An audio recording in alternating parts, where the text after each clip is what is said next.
పరిశుద్ధ గ్రంథంలో యాకోబు అనబడినటువంటి వ్యక్తి చాలా ప్రాముఖ్యమైనటువంటి వాడుగా మనకి బైబిల్ గ్రంథంలో కనిపిస్తున్నాడు. యాకోబు యొక్క చరిత్ర మనము నేర్చుకుంటున్నప్పుడు యాకోబులో ఉన్నవి ఏవి అతనికి ఆశీర్వాదకరంగా పనిచేశాయి, యాకోబులో ఉన్నవి ఏవి అతనికి శాపాన్ని తెచ్చిపెట్టాయి, లేదంటే కీడుని తెచ్చిపెట్టాయి, లేదంటే నష్టాన్ని తెచ్చిపెట్టాయి అన్నది మనం ఖచ్చితంగా తెలుసుకోవాల్సినటువంటి వారమై ఉన్నాం. మన జీవితాల్లో నిత్యము మన క్రియల యొక్క ప్రతిఫలాన్ని మనము అనుభవించాలని దేవుని వాక్యము సెలవిస్తూ ఉన్నది. నిత్యము కూడా మనము ఏది విత్తుతామో ఆ పంటనే మనము కోస్తాము అని దేవుని వాక్యంలో మనకు తెలియపరచబడిన సత్యము మనకు తెలుసు. కాబట్టి మనము దేవుని కన్నుల ఎదుట నుండి తప్పించుకోలేము అని, మనము ఏది భూమి మీద మన శరీరంతో, ఈ హృదయముతో, ఈ మనస్సుతో మనం చేస్తామో దాని ప్రతిఫలాన్ని ఖచ్చితంగా ఈ భూమి మీద ఉండగా మనము అనుభవించక తప్పదు అని మనం ఖచ్చితంగా తెలుసుకోవాల్సినటువంటి అవసరం ఉన్నది. 27వ అధ్యాయములో మనం ఉన్నాము. 27వ అధ్యాయములో మరి మనం చూసినప్పుడు యాకోబు తన అన్నయ్యలాగా అతడు వేషము ధరించుకుని తన తండ్రి దగ్గరికి వెళ్ళి తన తండ్రి ద్వారా దేవుడు ఏ ఆశీర్వాదాలైతే అనుగ్రహించాడో ఆ ఆశీర్వాదాలను అతడు పొందుకోవడం అనేది జరిగింది. చూడండి, ఇక్కడ మనం తెలుసుకోవాల్సింది ఏంటంటే, నువ్వు నాకు ఇష్టమైన వేట మాంసాన్ని తీసుకుని రా, నేను తిన్న తర్వాత నిన్ను ఆశీర్వదిస్తాను, నిన్ను దీవిస్తాను అని తండ్రి అన్నాడు. ఆ మాట ప్రకారంగా ఆ ఆశీర్వాదాల కోసం, ఆ దీవెనల కోసం మరి యాసావు వేట మాంసం తీసుకురావడానికి అడవిలోనికి వెళ్ళాడు. ఆ ఆశీర్వాదాలు యాసావుకు దొరకకూడదు, ఆ ఆశీర్వాదాలు యాకోబుకు దొరకాలి, ఆ ఆశీర్వాదాలు యాకోబు పొందుకోవాలని తల్లి అయినటువంటి రిబ్కా ఏమాత్రమూ కూడా చెయ్యకూడని ఒక తప్పు, ఒక అపరాధము ఆమె చేసినట్లుగా మనకు తెలుసు. పక్షపాతపు ప్రేమలు తీవ్రమైనటువంటి నష్టాలను తీసుకొస్తాయి. ఒకరిని తండ్రి ప్రేమించడం, ఒకరిని తల్లి ప్రేమించడం ఇది ఎట్టి పరిస్థితుల్లోనూ కరెక్ట్ కానే కాదు. పక్షపాతపు ప్రేమలతో స్వార్థం అనేది మన హృదయాల్లో చోటు చేసుకుంటుంది. ఇప్పుడు ఇస్సాక్ రిబ్కా హృదయంలో వచ్చిన ఆలోచన వెనకాల ఏం కనబడుతుంది? మనకి స్వార్థం కనబడుతుంది. తను ప్రేమిస్తున్నటువంటి కుమారుడైనటువంటి యాకోబుకి ఆ ఆశీర్వాదం దొరకాలని ఆమె చేస్తున్న ప్రయత్నం వెనకాల ఏం కనబడుతుంది? స్వార్థం కనబడుతుంది. కానీ దేవుడు ఏమంటున్నాడు? మీరు స్వార్థ ప్రియులై ఉండద్దు అంటున్నాడు. మీలో స్వార్థం ఉండడానికి వీల్లేదు, దుర్లాభము మీరు ఆశించడానికి వీల్లేదు అన్న మాటలు మనకు బైబిల్లో చాలా కనబడుతూ ఉన్నాయి. కానీ రిబ్కా భక్తురాలయ్యుండి, విశ్వాసయ్యుండి, ప్రార్థనాపరురాలయ్యుండి ఆమె ఆ విధంగా ప్రవర్తించడం అనేది ఏమాత్రము సరికాదు.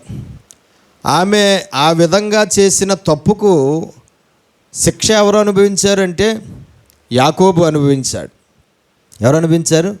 యాకోబు అనుభవించాడు. కాబట్టి నా భర్త ద్వారా దేవుడిస్తున్న ఆశీర్వాదాలు చూడండి, ఏ ఆశీర్వాదమైనా ఏదైనా సరే ఎక్కడి నుంచి వస్తుంది? దేవుడి దగ్గర నుంచే వస్తుంది. ఆశీర్వాదమును శాపమును మీ ఎదుట నేను పెడుతున్నాను అంటున్నాడు. ఆశీర్వాదమైనా శాపమైనా సరే అది ఎక్కడి నుంచి రావాలి? దేవుడి దగ్గర నుంచి రావాలి. మనుషుల దగ్గర నుంచి ఏవి రావు.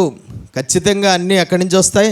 దేవుడి దగ్గర నుంచే వస్తాయి. ఆశీర్వాదమైనా దేవుడి దగ్గర నుంచే వస్తుంది, శాపమైనా దేవుడి దగ్గర నుంచే వస్తుంది. ఇప్పుడు ఈ ఇస్సాకు ఇస్తానన్న దీవెనలు ఇస్సాకు దీవెనలా లేదంటే దేవుడి దీవెనలా? ఎవరి దీవెనలండి? దేవుని దీవెనలు. దేవుడు ఇస్సాకు ద్వారా వాళ్ళ బిడ్డలకు అందిస్తున్న దీవెనలు. తండ్రి అయిన ఇస్సాకు ద్వారా తన పిల్లలకు దేవుడు అనుగ్రహించే దీవెనలవి. కాబట్టి దేవుని ఆశీర్వాదాలు మనకి దేవుడి ద్వారా దొరుకుతాయి. దేవుని ఆశీర్వాదాలు మనకి మనుషుల ద్వారా కూడా దొరుకుతాయి. అలాగే దేవుని శాపాలు కూడా మనకి దేవుడి ద్వారా దొరుకుతాయి. దేవుని శాపాలు కూడా దేవుడి చిత్త ప్రకారంగా కొన్నిసార్లు మనుషుల ద్వారా కూడా మనకి ఖచ్చితంగా వస్తాయి. అవి వాటికి కూడా చిన్న వివరణ నేను తెలియపరుస్తాను. కాబట్టి ఖచ్చితంగా మనం తెలుసుకోవాల్సింది ఏంటంటే, ఆశీర్వాదమైనా శాపమైనా సరే ఎక్కడి నుంచి వస్తుంది? దేవుడి దగ్గర నుంచే వస్తుంది. మనము ఆ సమయానికి ఆశీర్వాదం పొందుకోవాలా, శాపం పొందుకోవాలా అన్నది మన జీవితం మీద, మన మనస్తత్వం మీద, మన క్రియల మీద, మన బుద్ధి మీద, మన భక్తి మీద, మన ప్రవర్తన మీద, మన నడవడిక మీద ఆధారపడి ఉంటుంది.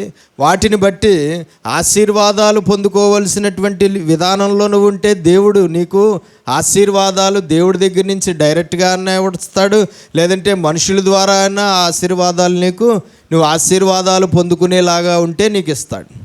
ఒకవేళ శాపాలు పొందుకునేలాగా ఉంటే కనుక ఆ సమయానికి నువ్వు ఆశీర్వాదాలు పొందుకునేలాగా లేవు, శాపమే పొందుకునేలాగా ఉంటే కనుక దేవుడి దగ్గర నుంచి ఆ సమయానికి నీకు మనుషుల ద్వారా అవ్వచ్చు, ఆయన ద్వారా అవ్వచ్చు, ఏదొస్తుంది? శాపమే వస్తుంది. ప్రతి మనిషి శాపం కోరుకోడు, ఆశీర్వాదాన్నే కోరుకుంటాడు. కానీ మనము కోరుకున్నంత మాత్రాన ఆశీర్వాదాలు, శాపాలు పోయి ఆశీర్వాదాలు మనకు దొరకవు. కానీ ఆ ఆశీర్వాదాలు, ఆ శాపాలు మన క్రియలను బట్టి మనం కోరుకోకపోయినా అడగకపోయినా అవి ఆటోమేటిక్గా మనకి వచ్చేస్తూ ఉంటాయి. అవి మనం అడగకపోయినా సరే, ఆశీర్వాదమైనా సరే మనం అడగకపోయినా నీ క్రియలను బట్టి ఆశీర్వాదం నీకు వచ్చేస్తుంది. శాపం నువ్వు అడగకపోయినా నీ క్రియలను బట్టి ఆ సమయానికి శాపము నీకైనా, నాకైనా, నీ కుటుంబానికైనా, నా కుటుంబానికైనా ఆటోమేటిక్గా అది వచ్చేస్తుంది. దేవుడి దగ్గర నుంచి అయినా అవ్వచ్చు, మనుషుల ద్వారా అయినా అవ్వచ్చు, అది డైరెక్ట్గా ఆ సమయానికి మనకి వచ్చేస్తుంది. దాన్ని తప్పించుకోవడం అనేది మనకి అసాధ్యము. ఆ సమయంలో దాన్ని పొందుకోవడం తప్ప దాన్ని పొందుకోకుండా ఉండడం అనేది ఇంకా జరిగే పని కాదు. ఒక్కోసారి మన ప్రమేయం లేకుండానే మనము ఆ ఆశీర్వాదాలు కానీ లేదంటే ఆ శాపాలు కానీ ఖచ్చితంగా మనం పొందుకోవడం అనేది జరుగుతూ ఉంటుంది. దేవునికి స్తోత్రం కలుగునుగాక. హల్లెలూయా. అయితే తండ్రి ద్వారా దేవుడు అందిస్తున్న ఆశీర్వాదాలు యాకోబుకి కాకుండా, నేను ప్రేమిస్తున్న నా కొడుకుకైనా యాకోబుకి, యాసావు కాకుండా యాకోబుకే అందాలి. యాకోబు ఆ ఆశీర్వాదాలకు, ఆ దీవెనలకు పాత్రుడు అవ్వాలని ఆమె అక్కడ ఒక దురుద్దేశంతో, స్వార్థంతో ఆమె ఏం చేసిందండి? చాటు నుంచి ఆ మాటలన్నీ విన్నది. గబగబా వెళ్ళి ఒక మేకను తీసుకురామంది. గబగబా దాన్ని తయారు చేసింది. దాని వెంట్రుకలన్నీ కూడా తీసుకుంది. దాని వెంట్రుకలన్నీ కూడా యాకోబు ఒంటి మీద నునుపుగా ఉన్న భాగం అంతా కూడా ఆ వెంట్రుకలను అంటించేసింది. నువ్వు యాకోబు అని చెప్పు అని అన్నది, నువ్వు ఈ వేట మాంసం యాసావును అని చెప్పు అన్నది, నువ్వు వేట మాంసం తెచ్చాను అని చెప్పు అన్నది. ఆ ఆశీర్వాదాలు నీ తండ్రి దగ్గర నుంచి నువ్వు పొందుకో అని చెప్పి పంపించింది. తల్లిదండ్రులు పిల్లలకి మంచిదే దొరకాలి అని ప్రయత్నం చేసినా అవి రాంగ్ రూట్లో దొరకాలనే విధంగా మాత్రం ఎప్పుడు అడుగులు వేయడానికి వీల్లేదు. మంచి అయినా సరే మంచి రూట్లోనే పొందుకోవాలి. మనం మంచివైనా మంచి రూట్లోనే పొందుకోవాలి. ఆశీర్వాదాలైనా మంచి రూట్లోనే పొందుకోవాలి. న్యాయంగా పొందుకోవాలి, నీతిగా పొందుకోవాలి, ధర్మంగా పొందుకోవాలి తప్ప అన్యాయంగాను, అక్రమంగాను, స్వార్థపూరితంగాను, లేదంటే దౌర్జన్యంగాను, ఇంకో రకంగాను మనం వాటిని పొందుకోవడానికి వీల్లేదు. అసలు ఒక మాట చెప్పాలంటే, అసలు ఇంత అవసరం ఏంటండి ఈవిడికి, రిబ్కా గారికి కానీ యాకోబుకి కానీ అంత అవసరం ఏంటి? ఏం చెప్పాడు యాకోబు? ఏం చెప్పాడు దేవుడు రిబ్కాతో ఏం చెప్పాడు? పెద్దోడు చిన్నోడికి మరి అలా అని చెప్పినప్పుడు ఇంకెంతకి ఈవిడికి ఏమని చెప్పాడు? దేవుని చిత్తాన్ని ఆయన ముందుగానే చెప్పాడు.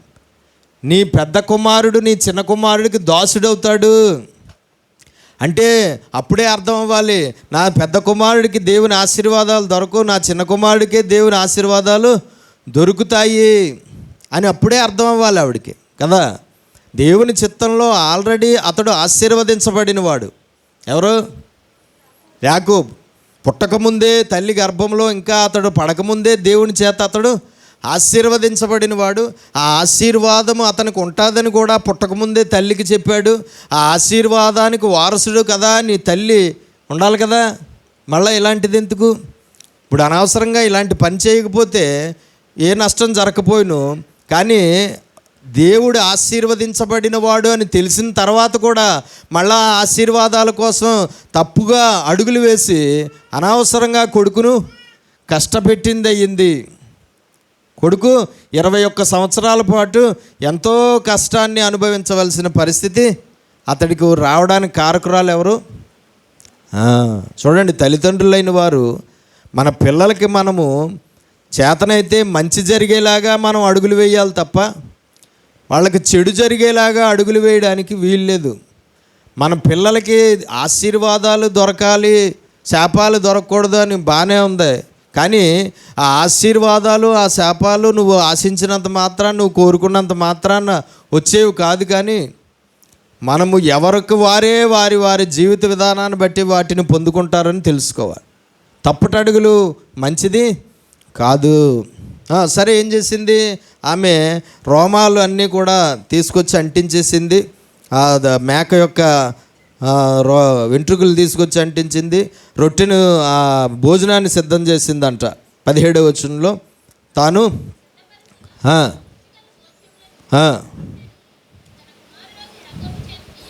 ఇక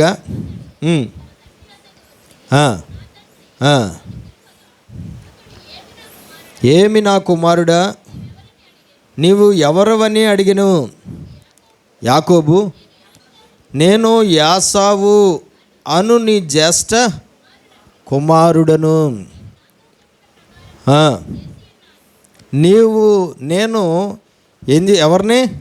యాసావు అను నీ జ్యేష్ఠ కుమారుడిని. దేవునికి ఇది సత్యమా? ఇప్పుడు ఏమొచ్చింది నోట్లోంచి? దేవుడేమంటున్నాడు? అబద్ధం ఆడకూడదు అంటున్నాడు. ఇప్పుడు యాకోబు ఆడింది ఏంటి? దేనికోసం? అతడు ఆల్రెడీ ఆశీర్వదించబడిన వాడే కదా. ఆశీర్వదించబడిన వాడు మళ్ళా ఆశీర్వాదం కోసం అనవసరంగా దేవుని దృష్టికి ఏమయ్యాడు? ఒక తప్పు పని చేసిన ఒక దోషి అయ్యాడు. ఏమేంటండి? దేవునికి ఇష్టమైన వారు కొన్ని ఎదవ పనులు చేసి దేవునికి అయిష్టం అయిపోవడం అంటే ఇదే. మళ్ళా మనం దేవునికి ఇష్టలమే. కొంతమంది ఉంటారు, వాళ్ళు దేవునికి ఆటోమేటిక్గా వాళ్ళ మంచి జీవితాన్ని బట్టి దేవునికి ఇష్టలుగా ఉంటారు. కానీ ఇదిగో ఇలాంటి స్వార్థాలతోనూ, ఇలాంటి పక్షపాతాలతోనూ, లేదంటే ఇంకో కారణంతోనూ దేవునికి ఇష్టలైన వారు అనవసరంగా దేవునికి అయిష్టలుగా ప్రవర్తిస్తూ ఉంటారు. దేవునికి ఇష్టలైన వారు అనవసరంగా దేవునికి ఇష్టం లేని పనులు చేసి దేవుని కోపానికి గురవుతూ ఉంటారు. దేవునికి స్తోత్రం కలుగునుగా. మనం తెలుసుకోవాల్సింది ఏంటంటే, మన జ్ఞానం, మన బుర్ర, మన బుద్ధి, మన తెలివి, మన యొక్క మనస్సు ఎప్పుడూ కూడా దేవుడికి అంగీకారంగా ఉండాలి. ఏమన్నా ప్రార్థన చేశాడు దావీదు ఒకరోజు? దేవా, నా నోటి మాటలు, నా హృదయ ధ్యానములు నీ దృష్టికి అంగీకారములగునుగాక. నా నోటి మాటలు, నా హృదయ ఆలోచనలు నీ దృష్టికి ఎలాగుండాలి? అంగీకారంగా ఉండాలి. ఏ కారణాల చేత అయినా సరే మనవి ఏవి కూడా దేవునికి అంగీకారంగా కాకుండా ఆయాసకరంగా మారడానికి వీల్లేదు. మన మాటలు కానీ, మన ఆలోచనలు కానీ, మన క్రియలు కానీ, మన స్వభావం కానీ, మన పనులు కానీ, మన అడుగులు కానీ ఏవి కూడా దేవునికి అంగీకారం కానివిగా ఉండడానికి వీల్లేదు. ఒకవేళ దేవునికి అంగీకారం కానివిగా అవి ఉంటే దాని మూల్యం మనం చెల్లించక తప్పదు. దాని మూల్యము చెల్లించక తప్పదు. ఏం చెప్తున్నాడు? అబద్ధం చెప్తున్నాడు. అబద్ధం చెప్తున్నాడు. నేను నీ పెద్ద కొడుకు అయినటువంటి యాసావును.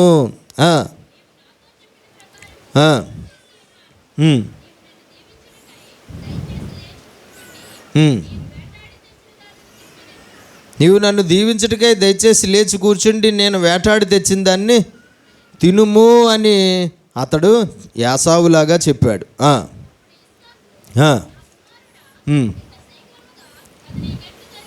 ఎంత త్వరగా నువ్వు అడవిలోకి వెళ్ళి వేట మాంసాన్ని ఎలాగ తీసుకొచ్చి నాకు అప్పుడే ఆహారాన్ని సిద్ధం చేసావు అని అనుమానపడ్డాడు.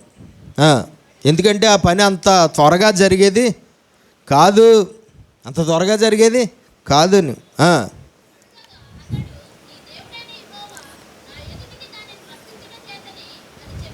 చూసారండి ఏమంటున్నాడు? నీ దేవుడైన యెహోవా ఆ వేట మాంసాన్ని లేదంటే ఆ జంతువును ఆ పశువును నా దగ్గరికి తీసుకొచ్చి నాకు నా ముందు పెట్టాడు. అందుకే నేను చాలా త్వరగా దాన్ని పట్టుకుని దాన్ని నేను ఇచ్చేసి దాన్ని మళ్ళీ ఈ అపరాధంలో ఎవరికి భాగం? ఎవరికండి? ఈ తప్పులో ఎవరిని చేర్చాడు? ఒక తప్పుతో ఆగదు.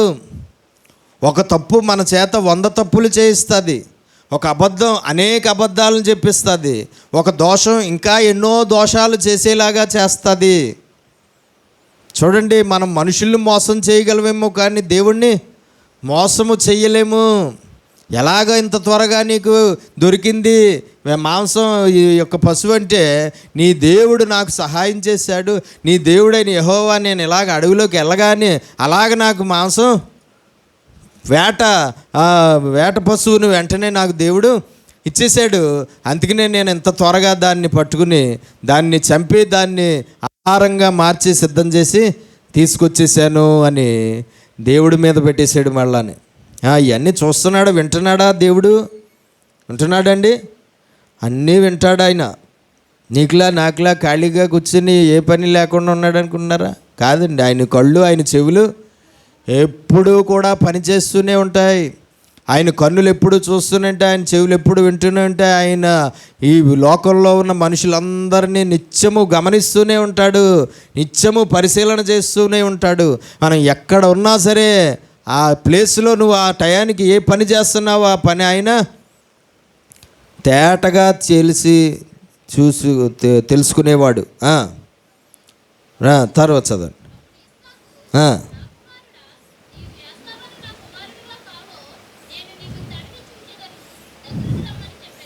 నువ్వు నిజంగా నా కుమారుడైన యాసావు కాదు, నేను నిన్ను తడివి చూస్తాను. చూడండి, ఇక్కడ భర్తలోనూ భార్యలోనూ కూడా దోషములు కనబడుతున్నాయి. ఇస్సాకులో కనబడే దోషం ఏంటంటే వేట మాంసం తీసుకొస్తే ఆశీర్వాదిస్తాను అని చెప్పడం ఒక దోషం. తిండి కోసమా? తండ్రిగా నువ్వు నీ బిడ్డల్ని ఆశీర్వదించవలసింది ఇది ఏం చూసి ఆశీర్వదించాలి? ఏం చూసి ఆశీర్వదించాలి? ఆయన తెచ్చే తిండిని బట్టా ఏంటండి? పిల్లలు వాళ్ళకి ప్రయోజనకరంగా ఉంటే ఆశీర్వదిస్తారా? లేదంటే ఏ ప్రయోజనకరంగా లేకపోయినా, ఇష్టలుగా లేకపోయినా ఆశీర్వదించాలా? తల్లిదండ్రులు ఎలా చెప్పండి. వాళ్ళకి నచ్చినట్లుగా ఉంటేనే ఆశీర్వదిస్తారా? నచ్చలేనట్లుగా ఉన్నా సరే ఆశీర్వదించాలా? ఆశీర్వదించకూడదా? ఆశీర్వదించాలండి. ఇంకా తల్లి తండ్రి ఎప్పుడో ఎందుకు అవుతాం మరి? మనకి ఇష్టం లేకుండా, ఇష్టం లేని విధానంలో ఉన్నా సరే వారి మేలు కోరుకోవాలి, వారిని ఆశీర్వదించాలి. మనకి ఆయాసకరంగా ఉన్నా, తల్లిదండ్రులకు ఆయాసకరంగా ఉన్నా సరే పిల్లల మేలు కోరేవారిగా ఉన్నాయి. ఈయన వేట మాంసం కోసం ఆశీర్వాదాలు, దీవెనలు, నువ్వు వేట మాంసం తెచ్చి నాకు పెడితే నిన్ను ఆశీర్వదిస్తాను, దీవిస్తాను అని చెప్పడం ఎవరు తప్పు? ఇస్సాకు తప్పు. ఆ మాట దొంగచాటు నిండా ఎవరు తప్పు? ఆ దొంగచాటు నిండి ఆ ఆశీర్వాదాలు తన ప్రేమించే కుమారుడైన యాకోబుకే రావాలి అని స్వార్థంగా ఆలోచించడం ఎవరు తప్పు? ఆ స్వార్థపూరితమైన ఆలోచన కొడుకు చెప్తే కొడుకు అమ్మ తప్పు కదా, ఎందుకు ఇలాంటివి? అలాగా ఆశీర్వాదాలు నేను పొందుకోను, అలాంటి ఆశీర్వాదాలు నాకు వద్దు, నేను అన్నను మోసం చేయను, నేను తండ్రిని నాన్నను మోసం చేయను అని అనకుండా అమ్మ ఏం చెప్పిందో అమ్మ చెప్పిన దాన్ని వెంటనే క్రియారూపకంగా నెరవేర్చేశాడు. ఎవరు? యాకోబు. అది ఆయన తప్పు. ఎవరు తప్పు? మళ్ళా తర్వాత ఆ ఆహారం తెచ్చిన తర్వాత ఇదిగో లేచి తిను అంటే, నిజంగా నువ్వు నాకు పెద్ద కొడుకైన యాసావో కాదో నిన్ను తడివి చూస్తాను రా అంటే ఏంటి? ఆయన మనసులో ఖచ్చితంగా ఆ దీవెనలు ఎవరికి ఇవ్వాలని? యాసావుకే ఇవ్వాలని. దేవుడు నీ ద్వారా అందించే ఆ దీవెనలు నువ్వు పక్షపాతంతో ఒక బిడ్డకే అవి ఇవ్వాలని అనుకోవడం నువ్వు చేసిన తప్పు. దేవుడు నీ ద్వారా ఇచ్చే దీవెనలు నీకు 2 బిడ్డలు కాబట్టి ఆ 2 బిడ్డలకి నువ్వు ఇవ్వాలి, తండ్రివి కాబట్టి. కానీ దురుద్దేశంతో లేదంటే పక్షపాతపు ప్రేమతో దేవుడు నీ ద్వారా అందించే ఆ దీవెనలు నువ్వు ఒక బిడ్డకే, నీకు ఇష్టమైన బిడ్డకే, నువ్వు ప్రేమిస్తున్న బిడ్డకే ఆ దీవెనలు ఇవ్వాలని అనుకోవడం అది ఎవరు తప్పు? ఇస్సాకు తప్పు. దేవునికి స్తోత్రం కలుగునుగా. అయితే రా, ఒక్కసారి నిన్ను తడివి చూస్తాను, నా కళ్ళు కనిపించట్లేదు, నువ్వు ఏసావువే అని గుర్తుపట్టడానికి నా కంటి చూపు పనిచేయట్లేదు. నా పెద్ద కుమారుడికి ఏసావు ఒంటి నిండా రోమాలు ఉంటాయి కాబట్టి నీ ఒంటి మీద నేను తడివి చూస్తాను, ఆ రోమాలు ఉంటే నువ్వు ఏసావువే, అప్పుడు నువ్వు తెచ్చిన ఆహారం తిని అప్పుడు నిన్ను ఆశీర్వదిస్తాను అని అంటున్నాడు. యాకోబు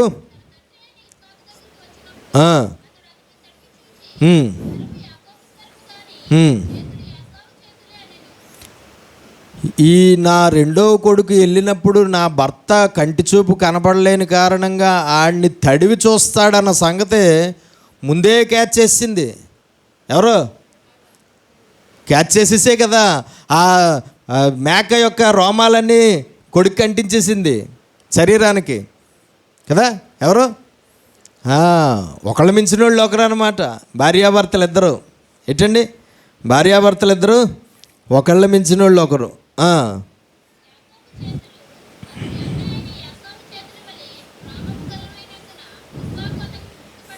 గుర్తుపట్టలేకపోయాడు.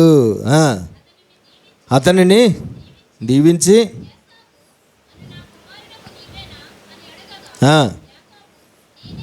మళ్ళా అతడు అబద్ధం చెప్తూ నేనే యాసావుని అని చెప్తున్నాడు.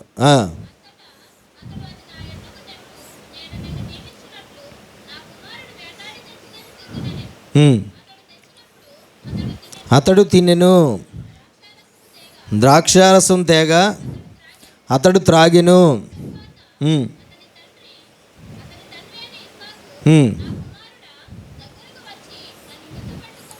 దగ్గరకు వచ్చి నన్ను ముద్దు పెట్టుకో నా కుమారుడా అంటున్నాడు.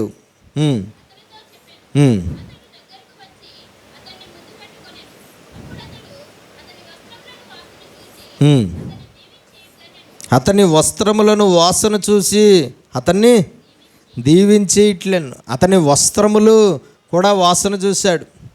ఆయన ఇలాంటి పని ఏదో చేస్తాడని ఆల్రెడీ ముందుగానే భార్య క్యాచ్ చేసేసి రోమాలు అంటించడంతో పాటు యాసావు యొక్క వస్త్రాలు కూడా తీసి తొడిగింది కదా. యాకోబు బట్టలు వేసుకెళ్ళలేదు. ఎవరు బట్టలు వేసుకెళ్ళాడు? యాసావు యొక్క బట్టలు వేసుకెళ్ళాడు. ఆ బట్టల విషయంలోనూ ఆ రోమాల విషయంలోనూ రిబ్కా ఎంత తెలివిగా ప్రవర్తించిందో చూసారా. భర్తకి ఎక్కడా దొరకకూడదు. దేవునికి స్తోత్రం. నువ్వు భర్తకు దొరకలేదు కానీ దేవునికి దొరికిపోయావు. నీ కుమారుడు దేవునికి అపరాధి అయిపోయేలాగా అయిపోయావు.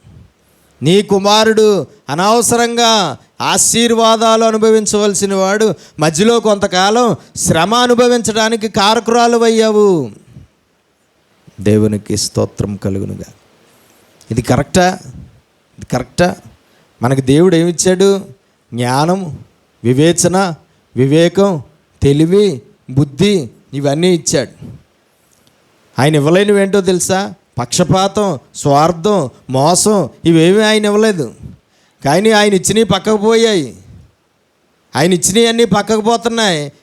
ఎవరి వస్తున్నాయి? స్వార్థం, అబద్ధం, మోసం, అక్రమం, అన్యాయం ఇవన్నీ ఎవరయ్యే? అపవాదివి. అవి వచ్చేస్తున్నాయి మన లైఫ్లోకి. దేవుడి దగ్గర నుంచి వచ్చేవి, దేవుడిచ్చినవి పక్కకి వెళ్ళిపోయి దుష్టుడివి మనం స్వీకరిస్తున్నాం, దుష్టుడివి మనం పాటిస్తున్నాం, దుష్టుడివి మనము నెరవేరుస్తున్నాము. అప్పుడు దేవుడు ఊరుకుంటాడా? మరి దేవుడు ఊరుకుంటాడా? దేవునికి స్తోత్రం కలుగునుగా. కాబట్టి అక్కడ మనం చూస్తే వస్త్రాలు కూడా యాసావు వస్త్రాలు వేసింది. ఆ యాసావు వస్త్రాలు సువాసన చూశాడు. చూసి అప్పుడు ఖచ్చితంగా ఇతను నా పెద్ద కొడుకైనా యాసావే అని అనుకుని అప్పుడు దీవించేయడం మొదలుపెట్టాడట.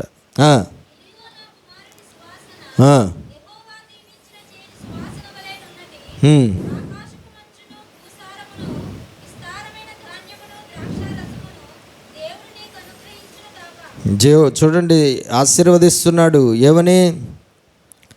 ఆకాశపు మంచును, భూసారమును, విస్తారమైన ధాన్యమును, ద్రాక్షారసమును దేవుడు నీకు అనుగ్రహించునుగాక. జనములు నీకు దాసులగుదురు, జనములు నీకు సాగిలపడుదురు, నీ బంధుజనులకు నీవు ఏలికవై ఉండుము, నీ తల్లి పుత్రులు నీకు సాగిలపడుదురు, నిన్ను శపించువారు శపింపబడుదురు, నిన్ను దీవించువారు దీవింపబడుదురుగాక. దేవునికి స్తోత్రం చేద్దాం. ఒకసారి 2 చేతుల పైకి ఎత్తి గట్టిగా ప్రతి ఒక్కరము గట్టిగా స్తోత్రం. హల్లెలూయా, హల్లెలూయా. మొత్తానికి కార్యక్రమం పూర్తయింది. ఏ కార్యక్రమం? దీవెనల కార్యక్రమము పూర్తయింది. ఎవరికి ఇద్దాం అనుకున్నాడు? కానీ ఎవరు పొందుకున్నాడు? యాకోబు పొందుకున్నాడు. ఎవరు పొందుకోవాలి? యాసావు పొందుకోవాలి, కానీ యాకోబు పొందుకున్నాడు. అవి ఎవరి దీవెనలు?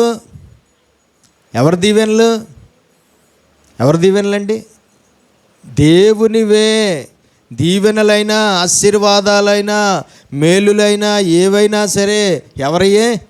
దేవునివే, దేవుడిదే జరుగుతాయి తప్ప మన నోటితో మనం మంచి జరగాలని మనం అన్నా, మనం చెడు జరగకూడదని కోరుకున్నా, మంచి జరగాలన్నవాడికి మంచి జరగకుండా చెడు జరగచ్చు, చెడు జరగకూడదని కోరుకున్నవాడికి మంచి జరగచ్చు. దేవునికి స్తోత్రం కలుగునుగాక. కాబట్టి మనం తెలుసుకోవాల్సింది ఏంటంటే, మనుషుల యొక్క మాటలకు ఏ శక్తి లేదు. మనుషుల నోటి మాటలను దేవుడు రూఢిపరిచినప్పుడే అవి ఏమవుతాయి? నెరవేరడం అనేది జరుగుతాయి. దేవుడు తన చిత్త ప్రకారంగా కొన్ని మాటలు మన చేత మాట్లాడిస్తాడు, కొన్ని పలుకులు మన చేత పలికిస్తాడు, కొన్ని ఆశీర్వాదాలు మన చేత పలికిస్తాడు, కొన్ని శాపాలు మన చేత పలికిస్తాడు. అవి దేవుడి చిత్త ప్రకారంగా మన నోట్లోంచి బయటకు వచ్చినప్పుడు అవి ఏమవుతాయి? అవతల వారి జీవితాల్లో నెరవేరతాయి. అవతల వారి జీవితాల్లో ఏమవుతాయి? నెరవేరతాయి. ఇప్పుడు పెద్ద వయసు వాళ్ళు ఉన్నారు. పెద్ద వయసు వాళ్ళు చిన్న వయసు వాళ్ళని ఎప్పుడైనా ఏ సందర్భంలో అయినా ఆశీర్వదించాల్సిన సందర్భం వస్తే నా ఆయుష్ కూడా పోసుకుని కలకాలం 100 ఏళ్ళు బతుకునా కొడుక అంటుంది. మరుసటి రోజు వెళ్ళారి గుద్దే చచ్చిపోతాడు. ఏమైంది? పెద్ద ఆవిడ ఆశీర్వాదం, పెద్ద ఆయన ఆశీర్వాదం వచ్చిందా? దేవునికి స్తోత్రం కలుగును. మనం పలికినవి దేవుడి దగ్గర ఆమోదం అవుతేనే, దేవుడి దగ్గర ఆమోదం అయినవే మన నోట్లోంచి బయటికి వచ్చినప్పుడే అవి నెరవేరడం అనేది జరుగుతుంది తప్ప మన సొంతంగా ఏమి చేసినా అది నెరవేరడం అనేది కుదరదు. ఆశీర్వాదాలైనా శాపాలైనా మేలులైనా కీడులైనా ఎవరి దగ్గర నుంచి వస్తాయి? ఆ మనుషులకి దేవుడి దగ్గర నుంచే వస్తాయి. జీవమైనా మరణమైనా ఎవరి దగ్గర నుంచి వస్తుంది? దేవుడి దగ్గర నుంచే వస్తుంది. సుఖమైనా కష్టమైనా ఎవరి దగ్గర నుంచి వస్తుంది? మనుషులకి దేవుడి దగ్గర నుంచే వస్తాయి. దేవునికి స్తోత్రం కలుగునుగా. అవి దేవుడే ఇస్తాడు. అవి దేవుడు వారి జీవితాలను బట్టి ఇస్తాడు, వారి క్రియలను బట్టి ఇస్తాడు, వారి బ్రతుకును బట్టి ఇస్తాడు, వారి ప్రవర్తనను బట్టి ఇస్తాడు, వారి పనులను బట్టి వారికి ఆయా సమయాలకు ఏవి ఇవ్వాలో అవి దేవుడు ఇస్తూ ఉంటాడు. దేవునికి మహిమ కలుగును గాక. హల్లెలూయా. కాబట్టి ఏం చేశాడట? ఆశీర్వదించాడు. ఎవరిని?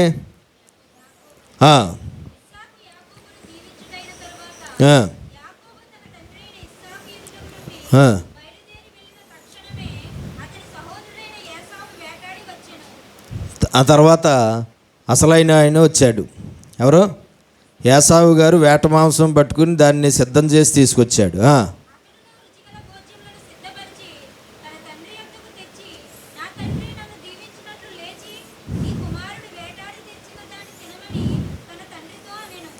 యాసావు, రా నా తండ్రి, ఇదిగో నువ్వు అడిగినట్లుగా నేను వేట మాంసాన్ని తీసుకొచ్చాను, నేను సిద్ధం చేశాను, తిని నన్ను ఆశీర్వదించు అంటున్నాడు.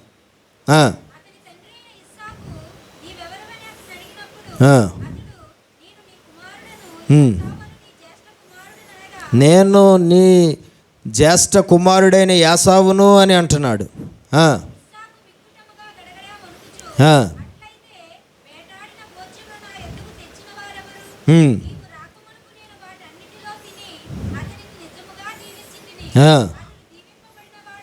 నేను ఆ మాంసాన్ని, ఆహారాన్ని తిని నేను అతన్ని దీవించాను, అతడు నిజంగా ఆ దీవెనలను పొందుకుని దీవించబడిన వాడు అయ్యాడు అని చెప్తున్నాడు ఇస్సాకు.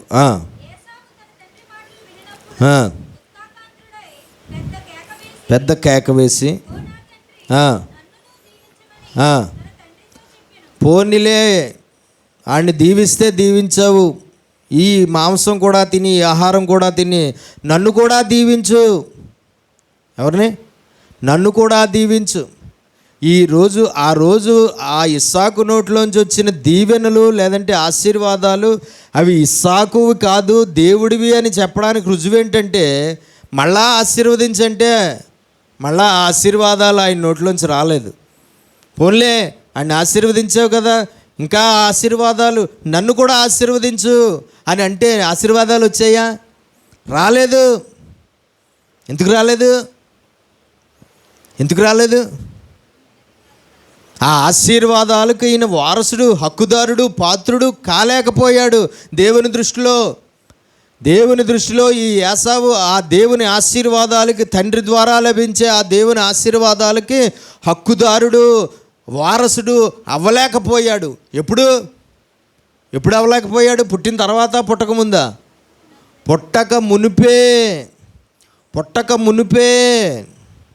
ఈ భూమి మీద దేవుడు మనుషుల్ని పుట్టించినప్పుడు ఎవరిని ఆశీర్వదించబడిన వారుగా ఉంచుతాడో, ఎవరిని శాపగ్రస్తులుగా ఉంచుతాడో అది ఆయన ఇష్టము.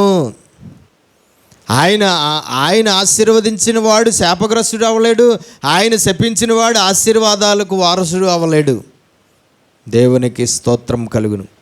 పుట్టిన తర్వాత వాడు ఎలాగుంటాడో పుట్టకముందే దేవుడికి తెలుసు. జన్మించిన తర్వాత వాడి జీవితం ఎలాగుంటుందో, వాడి బ్రతుకు ఎలాగుంటుందో, వాడి క్రియలు ఎలాగుంటాయో, వాడి స్వభావం ఎలాగుంటుందో, వాడి హృదయం ఎలాగుంటుందో, వాడి పనులు ఎలాగుంటాయో అన్నీ దేవుడికి తెలుసు. ఆ దేవుడికి తెలిసిన కారణం చేతే దేవుడు ముందుగానే బాగా జీవించేవారు ఎవరో దేవుడికి తెలుసు కాబట్టి ఆ బాగా జీవించే వారికి ఆశీర్వాదాలు, బాగా జీవించలేని వారికి శాపాలను దేవుడు అందేలాగా చేస్తాడు. ఆ సమయాలకు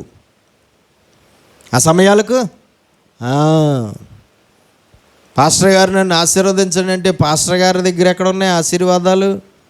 నాన్న నన్ను ఆశీర్వదించండి, నాన్న దగ్గర ఎక్కడ ఉన్నాయి? అమ్మ నన్ను ఆశీర్వదించి, అమ్మ దగ్గర ఎక్కడ ఉన్నాయి?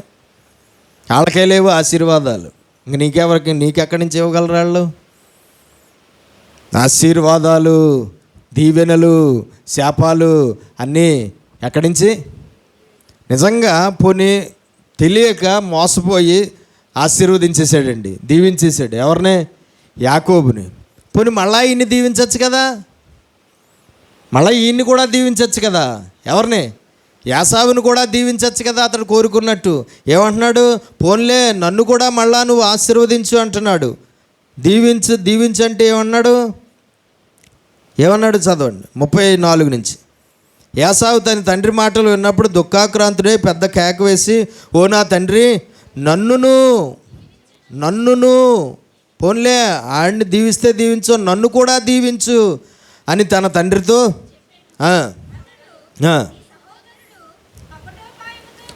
నీ సహోదరుడు కపటోపాయముతో వచ్చి నీకు రావలసిన దీవెన తీసుకుని పోయెను. నీకు రావలసిన దీవెన తీసుకుని పోయెను.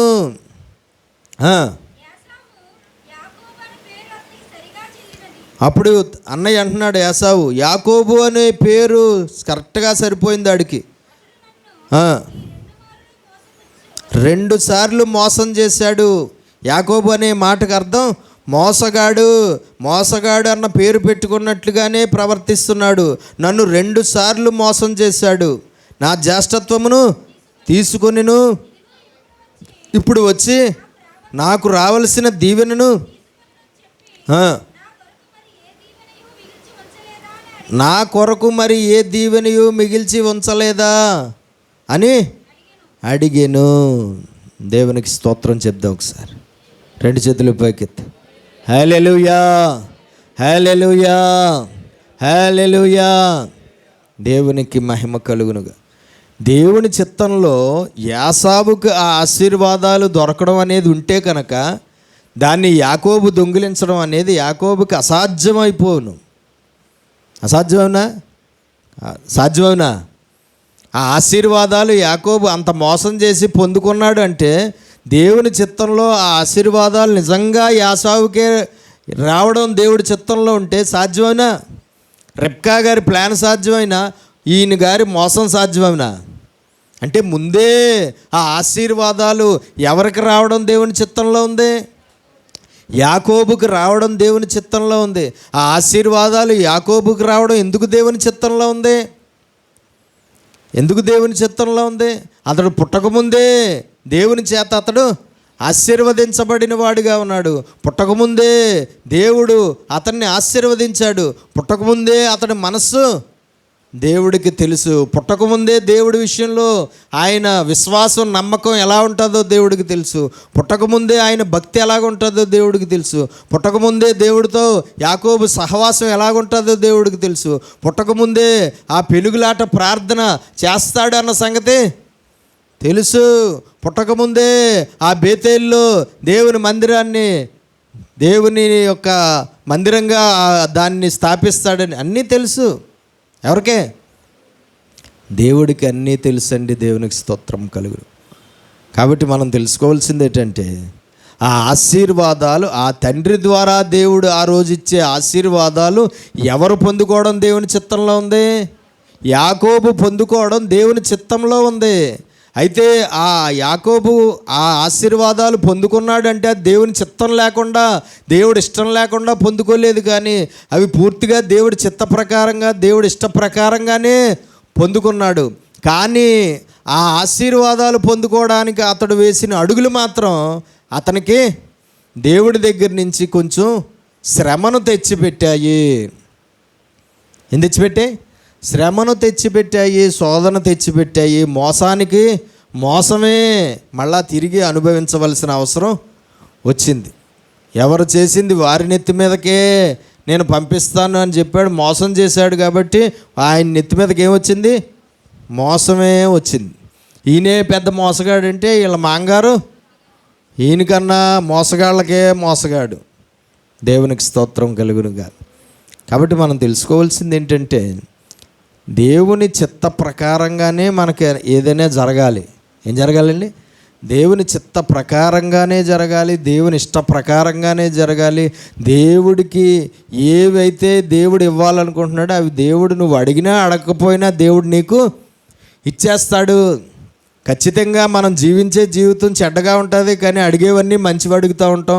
కానీ దేవుడు గుడ్డిగా నీ చెడ్డ జీవితానికి మంచివి ఇవ్వడు. కానీ నీ చెడ్డ జీవితానికి నువ్వు మంచివి అడిగినా సరే మంచివి ఇవ్వడు. కానీ ఏమిస్తాడు? చెడ్డవే ఇస్తాడు. ఆయన మనకన్నా చాలా తెలివైనవాడు. మనం చాలా తెలివైన వాళ్ళు అనుకుంటాం మనం, కానీ మనకన్నా ఆయన చాలా తెలివైనవాడు.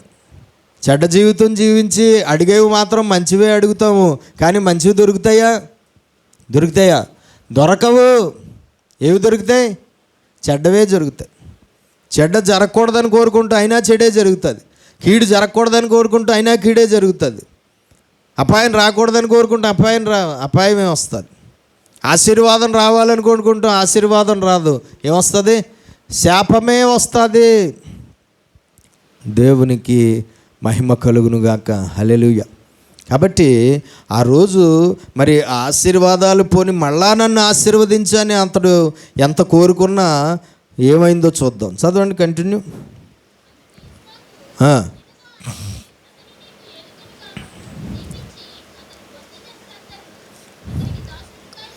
ఉమ్, ఉమ్.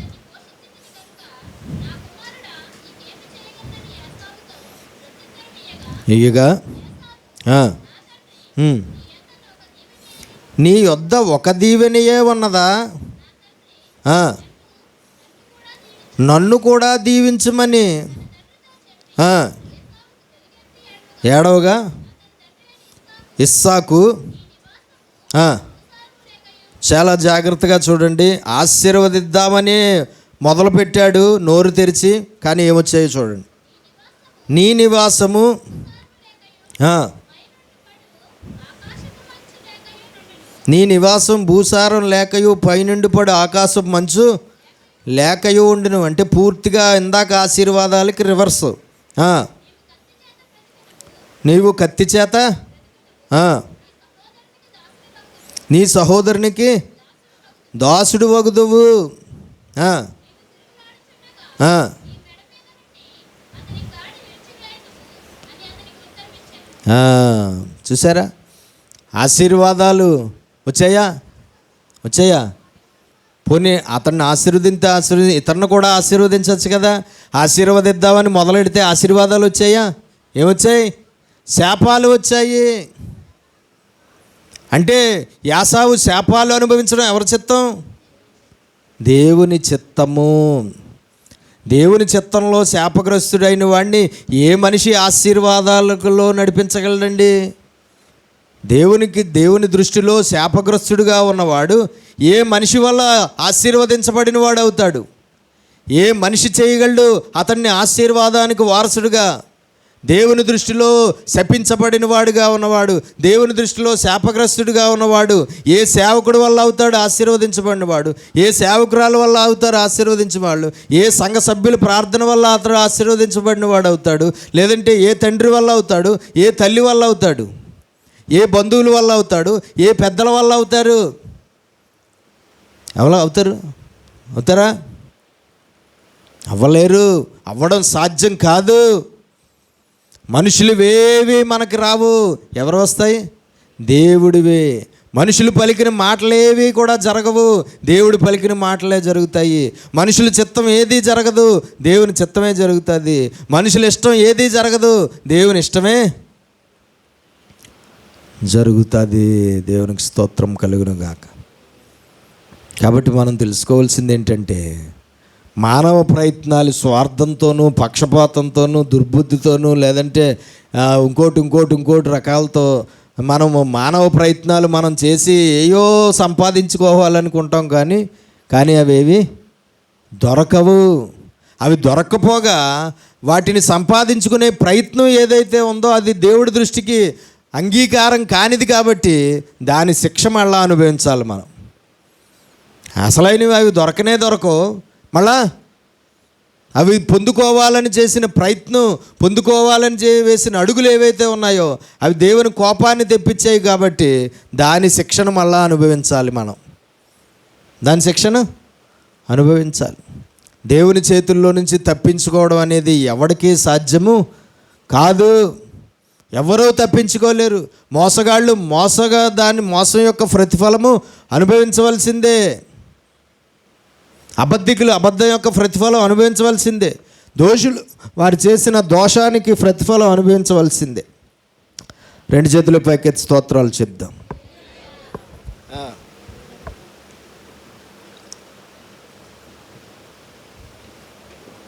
పోనీ ఆ ఒక్క ఆశీర్వాదమే ఉందా? ఇంక నీ దగ్గర ఆశీర్వాదాలు లేవు, నన్ను కూడా ఆశీర్వదించంటే సరే నిన్ను కూడా ఆశీర్వదిస్తాను రా అని చెప్పి మొదలు పెడితే ఏమొచ్చాయి? శాపాలు వచ్చాయి. ఆయన ఆశీర్వాదానికి వారసుడిగా దేవుని చిత్తంలో ఉన్నాడు కాబట్టి ఆ ఆశీర్వాదాలు ఆయనకు దొరికేశాయి.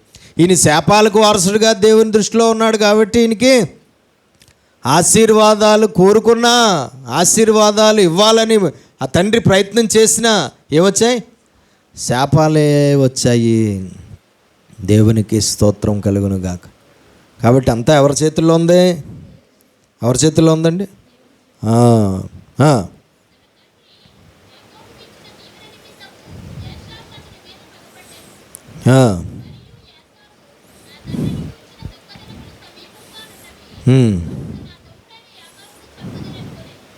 చూసారు ఏమొచ్చింది? ఏమనుకున్నాడు? ఫిక్స్ అయిపోయాడు ఆ రోజు, నా తమ్ముడిని నేను చంపేయాలి.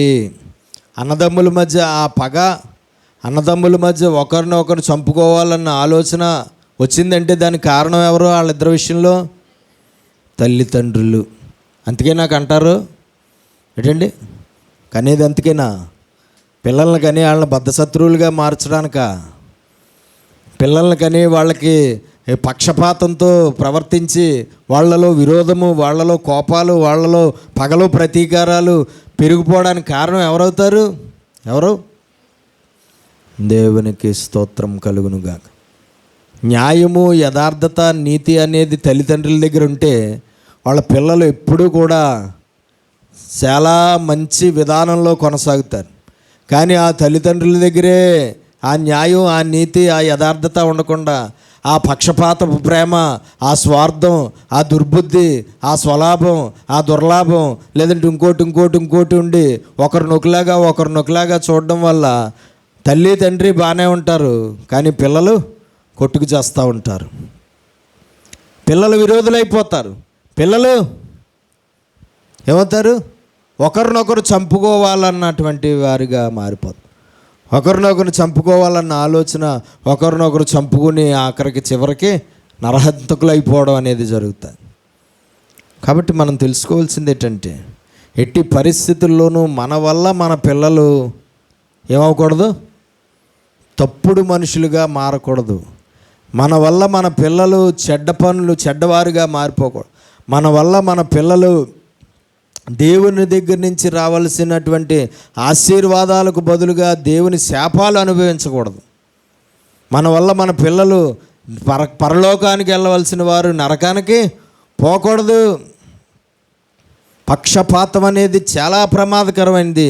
పక్షపాతపు ప్రేమ చాలా ప్రమాదకరమైనది. పక్షపాతపు ఆ బుద్ధి చాలా ప్రమాదకరమైనది. నీకు ఇద్దరు పుట్టినా, ముగ్గురు పుట్టినా ఒకేలాగా ప్రేమించు. ఆడవాళ్ళు పుట్టినా, మగవాళ్ళు పుట్టినా ఒకేలాగా ప్రేమించు. నీకు ఎంతమంది సంతానం, అంతమంది సంతానాన్ని ఒకేలాగా ప్రేమించు. నాకు 4 పిల్లలండి, కానీ 3వాడంటేనే నాకు చాలా ఇష్టం అండి. నాకు 3 పిల్లలండి, కానీ పెద్దోడంటేనే నాకు చాలా ఇష్టం అండి. నాకు 2 కొడుకులండి, కానీ నాకు చిన్నోడంటేనే చాలా ఇష్టం అండి. ఆ ఇష్టాలు, ఆ తప్పుడు ఇష్టాలు వాళ్ళకు శాపాలుగా మారతాయి. ఎవరికి? పిల్లలకి శాపాలుగా మారతాయి.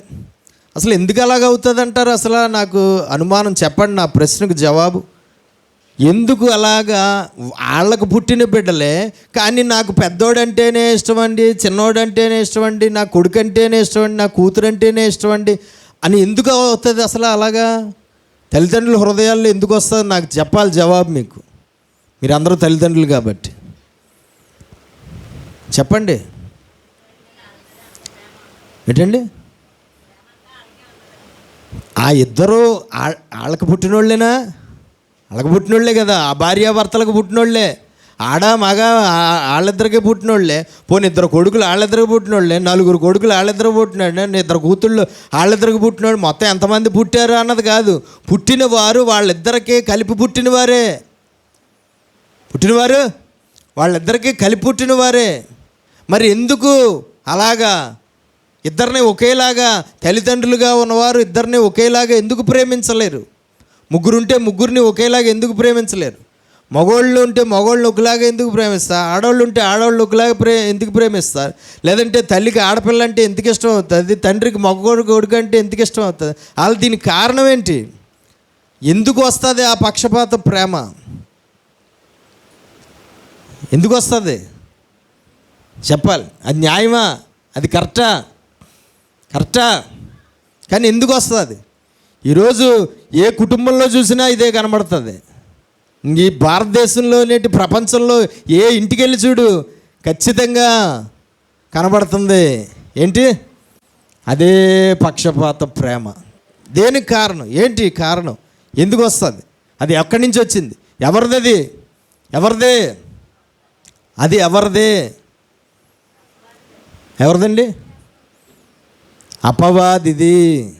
అపవాదిది నీ దగ్గర ఎందుకుంది? నువ్వు అపవాది సంబంధివా? అపవాదిది నీ దగ్గర ఎందుకుంది? అపవాది లక్షణం నీ దగ్గర ఎందుకుంది? అపవాది మనసు నీ దగ్గర ఎందుకుంది? అపవాది బుద్ధి నీ దగ్గర ఎందుకుంది? అపవాది ఆలోచన నీ దగ్గర ఎందుకుంది? అపవాది పెట్టినటువంటి పక్షపాతం అనేది నీ దగ్గర ఎందుకు పనిచేస్తుంది? నువ్వెవరు? మనం ఎవరు? మన దేవుని పిల్లలం, దేవుని భక్తులు, దేవుని విశ్వాసులు, వాక్యం ఎరిగిన వారు, ఆత్మపూర్ణులు. కానీ క్రియలు మాత్రం ఎవడయ్యే? క్రియలు ఎవడయ్యే? ప్రేమ ఎవడది? ప్రేమలో కూడా పక్షపాతం. మళ్ళీ వాళ్ళ పిల్లల విషయంలోనే, పోనీ పక్కోళ్ళ పిల్లలు కాదు, ఆ పక్కోడి ఇంకా ఎలాగ వాళ్ళు ఎవరో కనబడరు అనుకో, ఎవరి పిల్లలే వాళ్ళకే ఇష్టం. ఆ పిల్లల్లో కూడా పక్షపాతం. ఒకడు ఎక్కువ, ఒకడు తక్కువ, కూతురు ఎక్కువ, కొడుకు తక్కువ, లేకపోతే కొడుకు ఎక్కువ, కూతురు తక్కువ, లేకపోతే పెద్దోడు ఎక్కువ, చిన్నోడు తక్కువ. ఏ అంటే కారణాలు అంటే వీడు మా నాన్నలాగా ఉంటాడు అందుకే ఇష్టమండి, వీడు మా అమ్మలాగా ఉంటుంది అందుకే ఇష్టమండి. గాడిదగుడ్డు కౌరులన్నీ చెప్తారు ఏంటండి. దీని బుద్ధి అంతా మా అమ్మ బుద్ధి అండి అందుకే ఇష్టమండి, వీడి బుద్ధి అంతా మా నాన్న బుద్ధి అండి అందుకే ఇష్టమండి. లేదంటే వీడి మాటలన్నీ మా నాన్నలా ఉంటాయి ఇలాగ. లేదంటే వీడు బాగా చదువుతాడని వీడు బాగా చదవడు. లేదంటే వీడు చెప్పిన మాట ఆటకేస్తాడని వీడు చెప్పిన మాట ఆలకించడండి. దేవునికి స్తోత్రం కలుగును గాక. చూడండి, అందరూ ఒకలాగా ఉండడం అనేది జరిగే పని కాదు, ఎట్టి పరిస్థితుల్లోనూ అది జరిగే పని కాదు. కానీ తల్లిగా, తండ్రిగా, భార్యాభర్తలుగా ఉన్నవారు, తల్లిదండ్రులుగా మారినవారు, వారికి పుట్టిన పిల్లలు వారు బాగా ఉన్నా ఉండకపోయినా ఒకే రకమైన ప్రేమతో ప్రేమించాలి. ఒకే రకమైన ప్రేమతో ప్రేమించాలి తప్ప ఇలాంటి దుర్బుద్ధులతో, స్వార్థాలతో, పక్షపాత ప్రేమలతో ప్రేమించడానికి వీల్లేదు. వాళ్ళకి శాపాలు తెచ్చిపెట్టడానికి వీల్లేదు. వాళ్ళ జీవితాల్లో నష్టాలు, కష్టాలు వాళ్ళు అనుభవించడానికి కారణం అవ్వకూడదు, అవడానికి వీల్లేదు. పాస్టర్ గారు పెద్ద తమ్ముడు ఉంటాడు. ఆడు వెళ్ళినప్పుడల్లా చాలాసార్లు ఆడికి హృదయంలో బాధ ఎప్పుడైనా పెరిగిపోయింది అనుకోండి, నేను కనబడ్డాను అనుకోండి, నా ముందు కక్కేస్తూ ఉంటాడు. ఆడి బాధ అంతా ఎవరితో చెప్పడండి, నాతోనే చెప్తాడు. బావగారు ఎంత అన్యాయం తెలుసండి, మీ ఆవిడంటే మహా ఇష్టం అండి, మా అమ్మకి మా నాన్నకి మీ ఆవిడంటే ఇష్టం అండి, ఆ తర్వాత మా తమ్ముడు అంటే ఇష్టం అండి, నేనంటే అస్సలు ఇష్టం లేదండి, నన్ను అసలు మనిషిగా చూడలేదండి, నన్ను అసలు బాగా పెంచలేదండి, నన్ను అస్సలు ప్రేమించలేదండి, నేను అంటే అస్సలు ఇష్టం ఉండదండి. బాగా ఇష్టం ఎవరంటే మీ ఆవిడండి, ఆవిడ కొట్టేసిందండి మొత్తం ప్రేమ అంతా. ఆ తర్వాత ఏదో కొద్ది మిగిలితే దాన్ని ఇదిగో చిన్నోడు కొట్టేసాడండి, నన్ను మాత్రం ఇలాగండి ఏడిచేస్తాడు. ఒక్కోసారి ఏడిచేస్తాడు ఊరికని. ఎందుకు అలా చేస్తారమ్మా, ఎందుకు వెంకటేష్ అలాగే ఎందుకు చేస్తారంటే, మీకు తెలియదండి, మీకు తెలియదండి, అలాగే ఇంకేయో చిన్నప్పటి నుంచి జరిగిన ఏయో చెప్పుకొస్తారు. చూడండి, లేత మనసుల్లో కొన్ని గాయాలు ఇంక పెద్దోళ్ళు అయ్యి పిల్లలు పుట్టిసినా సరే ఆ గాయాలు పోవండి. కాబట్టి మనం తెలుసుకోవాల్సింది ఏంటంటే, ఎట్టి పరిస్థితుల్లోనూ అటువంటి పక్షపాత ప్రేమ ఉండడానికి వీల్లేదు. ఎవరు పుట్టిన బిడ్డలు మనకు ఎవరిచ్చిన వారు? ఆడైనా మగైనా సరే ఎవరిచ్చినవారు? ఒకళ్ళైనా, ఇద్దరైనా, ముగ్గురైనా ఎవరిచ్చిన వారు? దేవుడిచ్చిన బిడ్డలు. ఆ దేవుడిచ్చిన బిడ్డలను ఒకేలాగా ప్రేమించాలి, ఆ దేవుడిచ్చిన బిడ్డల్ని ఒకేలాగా చూడాలి, ఒకేలాగా ఇలాగ రకరకాలుగా ఉండడానికి వీల్లేదు. అది సరైన కాదు. దానివల్ల నష్టపోయేది ఎవరు? వీళ్ళిద్దరూ బాగానే పోతారు, ముసలోళ్ళు అయిపోయి చచ్చి ఊరుకుంటారు, వాళ్ళిద్దరూ బాగానే పోతారండి, తల్లి తండ్రి. కానీ కొట్టుకు చచ్చేవాళ్ళు ఎవరు? జీవితకాలం కొట్టుకు చచ్చేవాళ్ళు, జీవితకాలం విరోధం పెంచుకుని, జీవితకాలం కోపతాపాలతో, జీవితకాలం పగలో ప్రతీకారాలతో బద్ధ శత్రువుల్లాగా జీవితకాలం ఉండేవారు ఎవరు? పిల్లలే. ఎవరండి? పిల్లలే. న్యాయమాది దేవుడు అలాగే చెప్పాడా తల్లిదండ్రులకు అలాగే చేయమన్నాడా? అలాగే ప్రేమించమన్నాడా? అలాగే వాళ్ళ పగలో ప్రతీకారాలు పెరిగిపోయేలాగా రాజకీయాలు చేయమన్నాడా? పక్షపాత ప్రేమ చూపించమన్నాడా? దేవునికి స్తోత్రం కలుగునుగా. మనిషి బుద్ధి మంచిది కాదండి. మనిషి బుద్ధి అసలు మనిషే మంచోడు కాదు, మనిషి హృదయమే మంచిది కాదు, మనిషి ఆలోచనలే మంచివి కాదు. అండ్ మనిషి అన్న వాళ్ళు మంచివే అన్న ఉన్నాయి చెప్పండి. హృదయం చెడ్డదే అన్నాడు, ఆలోచనలు మనిషి లోపల నుంచి వచ్చే ఆలోచనలన్నీ దురాలోచనలు అన్నాడు. బుద్ధి మంచిది కాదు అన్నాడు. ఏమున్నాయి మంచి మనిషిలో? ఏమున్నాయండి? మనిషి అన్నవాళ్ళు మంచి అనేది ఏది ఉంది? మనలో మంచి అనేది ఏది ఉంది? ఏనుందా? ఏదీ లేదు. మంచివాడు ఒకడే ఈ సృష్టిలో. ఎవరు? దేవుడే. మంచి మనసు ఒకరికే ఉంది. ఎవరికి ఉందండి? దేవుడికే ఉన్నది. దేవుడేమో ఆయన స్వరూపంలోనికి, ఆయన పోలికలోనికి మనం రావాలని శతవిధాలుగా ప్రయత్నం చేస్తుంటే మన పోలిక, మన స్వరూపం అంతా ఎవరిదే? అపవాదిది. అపవాది పో నా దగ్గర నుంచి అంటాం. మళ్ళీ ప్రార్థన చేసినప్పుడు ఏమంటారండి? యేసు నామములో పో అంటాడు. ఎక్కడ పోతాడు? లోపలే ఉన్నాడు. నీ లోపలే ఉన్నాడు, నీ బుద్ధిలోనే ఉన్నాడు, నీ ఆలోచనలోనే ఉన్నాడు, నీ పక్షపాత ప్రేమలోనే ఉన్నాడు. ఎక్కడున్నాడు? ఇంక లోపల అంతలాగా పాతుకుపోయినోడిని పో అంటే ఎక్కడ పోతాడండి? దేవునికి స్తోత్రం కలుగును. చాలా తప్పు. దేవుని దృష్టికి దోషులైపోతాం. మన పిల్లలు మన వల్ల శాపగ్రస్తులైపోతారు అటువంటి పక్షపాత ప్రేమలు చూపిస్తే. ఎట్టి పరిస్థితుల్లోనూ అది కరెక్ట్ కానే కాదు. అయితే తర్వాత ఆశీర్వదించాలని ప్రయత్నం చేశాడు, కానీ దొరకలేదు. తన తండ్రి యాకోబుకి ఇచ్చిన దీవెన నిమిత్తము యాసావు అతని మీద పగపట్టెను. యాసావు నా తండ్రిని గూర్చిన దుఃఖదినములు సమీపంగా ఉన్నవి, అప్పుడు నా తమ్ముడైన యాకోబును. కాబట్టి ఆశీర్వాదాలైనా దీవెనలైనా తండ్రి దగ్గర నుంచి వచ్చాయైనా, తల్లి దగ్గర నుంచి వచ్చాయైనా, పాస్టర్ గారి దగ్గర నుంచి వచ్చాయైనా, ఎక్కడి నుంచి వచ్చేవైనా సరే అవి వారివి కాదు. ఎవరివే? చూడండి, ప్రార్థన అయిన తర్వాత పాస్టర్ గారు లాస్ట్లో ఆశీర్వాదం ఇస్తాడు. అది పాస్టర్ గారిదా? కాదు. ఎవరిది? ఆ ఆశీర్వాదం ఎక్కడి నుంచి వస్తుంది? ఆ ఆశీర్వాదం పాస్టర్ గారి ద్వారా, ఆయన ప్రార్థన ద్వారా నీకు అందుతుంది తప్ప ఆయనది కాదు. ఆయన చెప్పే వాక్యం ఆయనది కాదు. ఆయన చేసిన ప్రార్థన ఆయనది కాదు. ఆయన ద్వారా నీకు స్వస్థ వస్తే ఆ స్వస్థత ఆయనది కాదు. ఆయన ద్వారా నీ లోపల ఉన్న దెయ్యం బయటకు పోతే అది ఆయన ద్వారా జరిగింది కాదు. ఆయన వల్ల నువ్వు జ్ఞానము, వాక్య జ్ఞానం సంపాదించుకుంటే అది ఆ పాస్టర్ గారి ద్వారా వచ్చింది కాదు, పాస్టర్ గారిది కాదు. అది అన్నీ కూడా ఎవరివే? అయితే అవి త్రూ ఆ సేవకుడు ద్వారా మీకు అందజేస్తున్నాడు. సేవకుడు ద్వారా విశ్వాసులకి అవన్నీ దేవుడు అందజేస్తున్నాడు. కానీ అవన్నీ ఎవరివే? దేవుడివి. కార్యాలు జరుగుతున్నాయంటే పాస్టర్ గారు ప్రార్థన చేస్తే కార్యాలు జరుగుతున్నాయంటే పాస్టర్ గారే కాదా కార్యాలు? ఎవరివే? దేవుడివి. ఆ పాస్టర్ గారి ద్వారా, ఆయన ప్రార్థన ద్వారా నీకు అవి అందుతున్నాయి.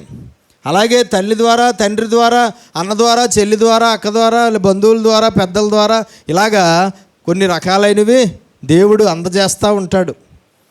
అంతే తప్ప అవి మనుషులు అని అనుకోవద్దు. మనుషుల దగ్గర అవి లేవు. ఎవరవి? దేవుడి చిత్తంలో ఏవి పొందుకోవడం ఆయన చిత్తంలో ఉంటే అవే పొందుకుంటాం. ఏవి చిత్తంలో ఆయన పొందుకోవడం అంటే అవే పొందుకుంటాం తప్ప ఆయన చిత్తంలో లేనివి మనం మనుషుల ద్వారా పొందుకోవాలంటే అది సాధ్యము కాదు. చూడండి, ఒకనొక సమయంలో మహారాజు బిలామును శపించమన్నాడు. ఎవరిని? దేవుని ప్రజలైన ఇశ్రాయేలీల్ని శపించు అన్నాడు.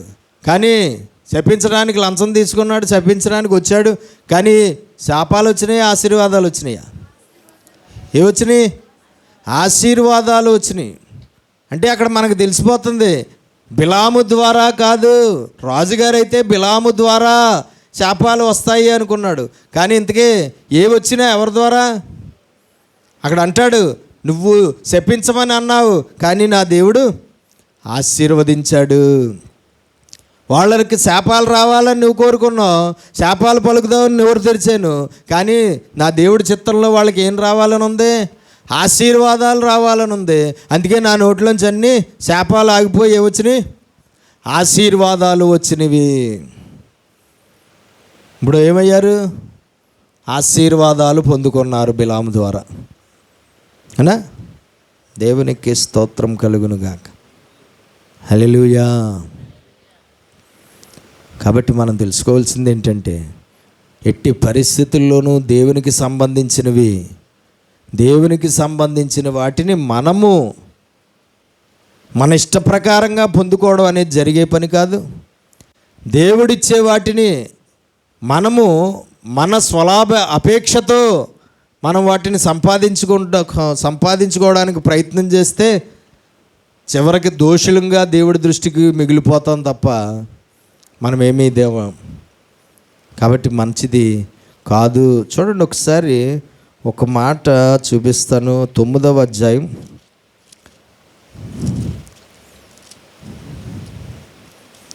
9వ అధ్యాయం ఆదికాండం ముగించుకుందాం మనం. 25 నుంచి చదవండి.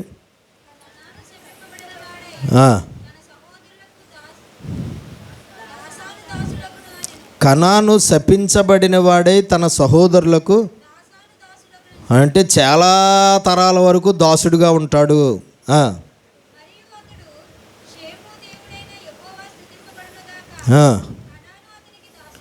కనాను అతనికి కనాను షేముకు ఏమవుతాడు? దాసుడవుతాడు. యాపేతును విశాలపరచును.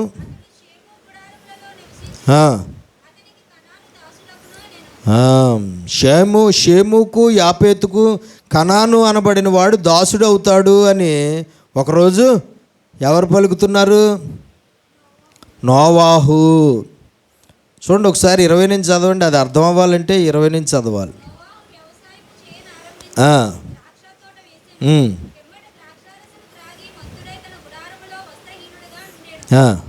వస్త్రహీనుడిగా ఉన్నాడు, పుల్లుగా తాగేసి. ఎవరండి?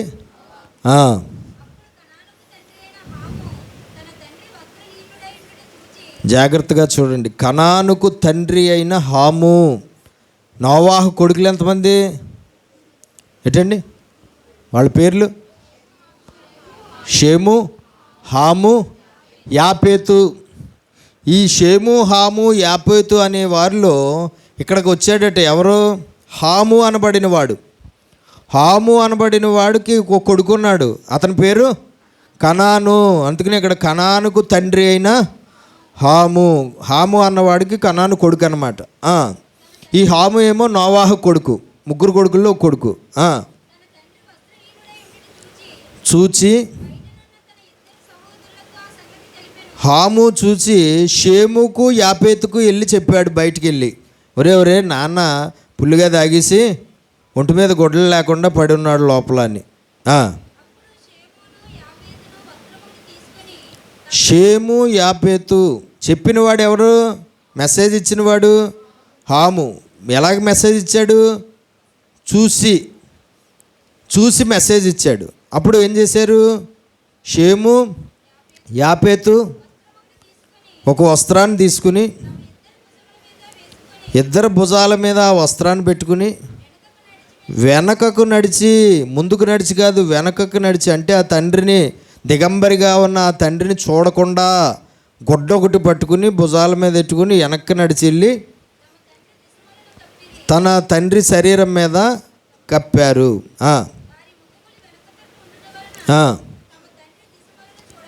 ఆ తండ్రి యొక్క దిశమలను వెనకాల నుంచి నడిచి వెళ్ళారు కాబట్టి చూడలేదు.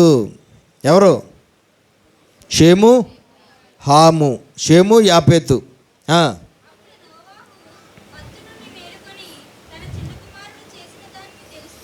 చిన్న కుమారుడు చేసిన దానిని తెలుసుకుని, చిన్న కుమారుడు ఎవరు?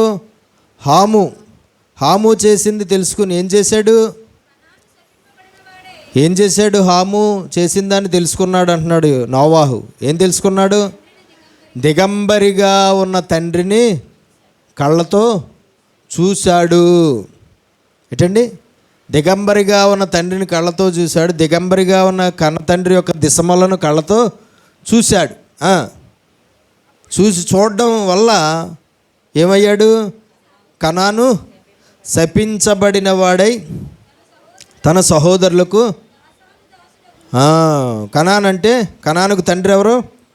హాము. హాముకు పుట్టిన కనానుకు పుట్టిన పిల్లలు వాళ్ళందరూ కూడా శపించబడిన వారైపోయారు. ఎవరి దగ్గర నుంచి వచ్చింది ఆ శాపం? ఎవరు పలుకుతున్నారు ఆ శాపం? నోవాహు పలుకుతున్నాడు. కానీ ఆ శాపం నోవాహుదా కాదు, ఎవరిది? దేవుడిది. ఎందుకు అలాగ చూడకూడదన్న ఆజ్ఞ ఎవరిది? ధర్మశాస్త్రంలో అలా చూడకూడదని ఎవరు చెప్పారు? దేవుడు చెప్పాడు. ఎవరిని అలాగా చూడకూడదు. దాన్ని అతిక్రమించడం వల్ల ఇప్పుడు కనాను అనబడినటువంటి హాము యొక్క కొడుకు సంతానం వీళ్ళందరూ కూడా శపించబడిన వారు అయిపోయారు. ఎలాగా? తన సహోదరులకు దాసులు. అంటే ఎవరికి? షేముకు, యాపేతుకు. ఈ హాము సంతానం ఏమైపోయారు? తరతరాల వరకు కూడా దాసులు. తరతరాల వరకు దాసులు.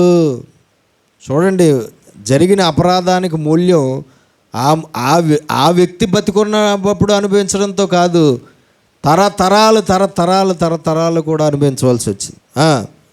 షేము దేవుడైన యెహోవా మరియు అతడు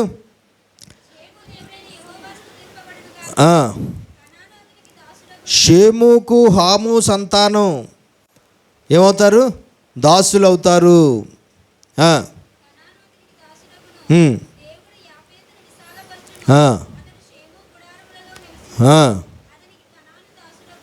యాపేతుకు కూడా కనాను ఏమవుతాడు? దాసుడవుతాడు. కనాను హాము కొడుకు. దేవునికి స్తోత్రం. చూసారా, ఊహించిన విధంగా ఒక శాపం ఒక కుమారుడి యొక్క సంతతికి మళ్ళీ కొంతకాలం కాదు, లాస్ట్ ఎండింగ్ వరకు కూడా ఆ శాపం రన్నింగ్లోనే ఉండేలాగా అయిపోయింది. అతను ఇంతకే అతను చేసిన అపరాధం? అలాగా ఉన్నటువంటి వ్యక్తిని చూసినందుకు దేవుడి దగ్గర నుంచి ఏమొచ్చింది? శాపం వచ్చింది. అది ఎవరి ద్వారా వచ్చింది? తండ్రి ద్వారానే వచ్చింది. చూడండి, తండ్రి అనబడిన వాడు తండ్రే. హాము అన్నవాడు కూడా ఈ నోవాహు కొడుకే. కానీ ఏం చేశాడు? ఆ సమయంలో శపించాడు.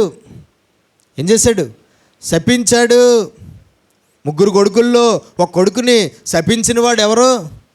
నోవాహు. 3 కన్నదెవరు? నోవాహు. కానీ ఒకరోజు 3లో ఒకడి సంతానాన్ని శపించింది ఎవరు? నోవాహు. అది నోవాహుదా ఆ శాపం? కాదు, అది ఎవరిదే? తర్వాత మీరు హిస్టరీ చదివితే అందులో చూస్తే ఈ హాము సంతానం తర్వాత దాసులుగానే ఉన్నారు ఇశ్రాయేలీయులకు. తర్వాత కాలంలో చూస్తే ఆ కనాను దేశంలో ఉన్న జాతులన్నీ ఉన్నాయి చూసారా? ఆ జాతులన్నీ ఈ హాములోంచి వచ్చినవే. వాళ్ళందరూ తర్వాత ఏమయ్యారు? ఇశ్రాయేలీయులకి ఏమయ్యారు? దాసులుగా, శత్రువులు. తర్వాత వాళ్ళకి ఆ దేశాన్ని జయించి వాళ్ళందరినీ ఓడించి వాళ్ళందరినీ చంపి ఆ తర్వాత ఆ దేశాన్ని ఎవరు స్వతంత్రించుకున్నారు? ఇశ్రాయేలీయులు స్వతంత్రించుకున్నారు.